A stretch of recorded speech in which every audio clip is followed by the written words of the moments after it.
Hello guys, this is Nathaniel.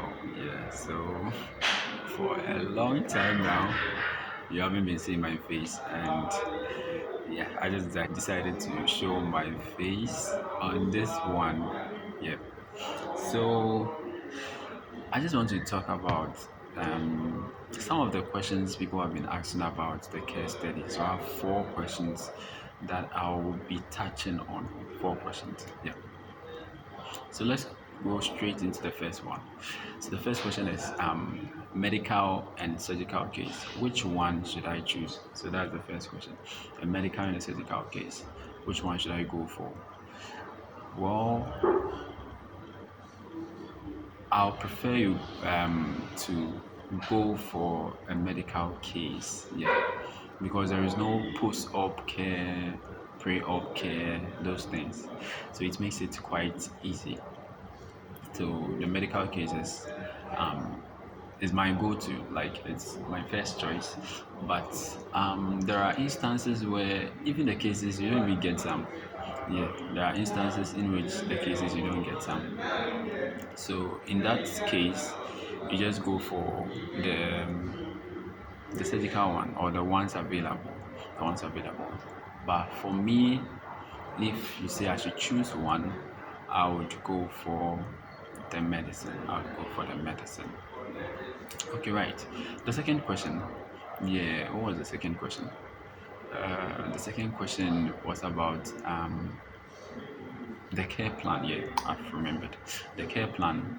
Do we do it one a day when you are caring for the client, or that was the question? Is it one in a day? Okay, let me see how I can answer this. So when you are drawing a care plan for a care study, a care plan, sometimes you won't get enough problems. All your problems will be on the first day. So you list those problems and you split it up. Yeah, you have to split it up. Yeah, otherwise they will say you just went a nurse for one day. You know, some clients or some patients, the first day they'll have problems, but the second day there won't be any problem. So doesn't mean you are not going to do anything on the second day. Nah, it doesn't work that way. Yeah, so let's say the first day you nurse the client, he gave you a list of problems, and the next or the subsequent days you don't really get problems. So you write the problems that you had in the first day, and you spread it across the care or across the length of the care or the time of the care you give to the client. Yeah, so it's not like one care plan for one day. Some people can even write two care plans for one day. It depends on you. Yeah, it really depends on you. So two care plans for a day, but I'll go for one care plan for one day. Yeah, one care plan for one day, or as in one problem for one day. Yeah, one problem for one day. Then yeah, so that's it. That's basically it. So it depends on the problems. You just spread the problem across the time you'll be nursing the client. I hope you get me. I hope that makes sense. Yeah. So you know, like one care plan for one day or something like that. So maybe the next day there is no problem, so you can write a care plan. Nah, you can get more problems on the first day, and you can use those problems subsequently for other days. So the second day you get a problem, then you write. Yeah. The next one is they've heard about home visits. Home visits, yeah. So the Brilla people are here. Home visits. Yes, I'll tackle home visits. Home visits is actually part of chapter 4. Yeah, chapter 4. Yes. And basically we do three home visits. We do three home visits. The first home visit is done when the patient is still on the ward. Is still on the ward. Yeah. Then you do a second one when the patient is being discharged, and you do another one before the review. You do another one before the review. Yes, so that's home visits. And home visits is just going to the patient's home and looking at the surrounding and how the surrounding will have an effect on the health status of the client. Yeah. So maybe there are things, gutters and etc. that can actually pose a threat to the client's safety. You actually tackle those things. I hope you get me. Now the last question that I have. So you can keep on bringing your questions.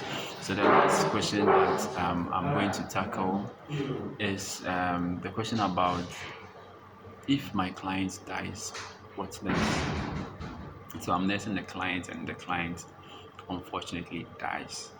Now there's a way to go about this. Yeah, in those instances, your case study becomes very easy. Yeah, it's become very simple. You don't really have to write or type a lot of things. Yeah, so you look for a grandfather who has that same scenario or that same state when he was nursing the client and the client died. Yes, and in those cases, what you do is the last office, you do the last office. Some people even don't do the last office. You just ask the nurse who did the last office, and you just get some few information from the nurse, and you use that. Yeah, you use that, and also you make sure you attend the funeral, and also pay the contributions that they normally pay during the funeral. So basically, that's what you do when your client dies. Yeah, so these are just some few questions that I have so far, and I just wanted to tackle. And if you have any more questions, this is a case study. If you have any more questions, you can just type on in the comments sections or in the comment box, and I'll actually take a look at it. And also you can send me a mail. Yeah, and it's nestdaniel@gmail.com. Nestdaniel, or in small caps, then I'll attend to you. Have a nice day, and I'm uploading chapter 3, so kindly anticipate. Bye.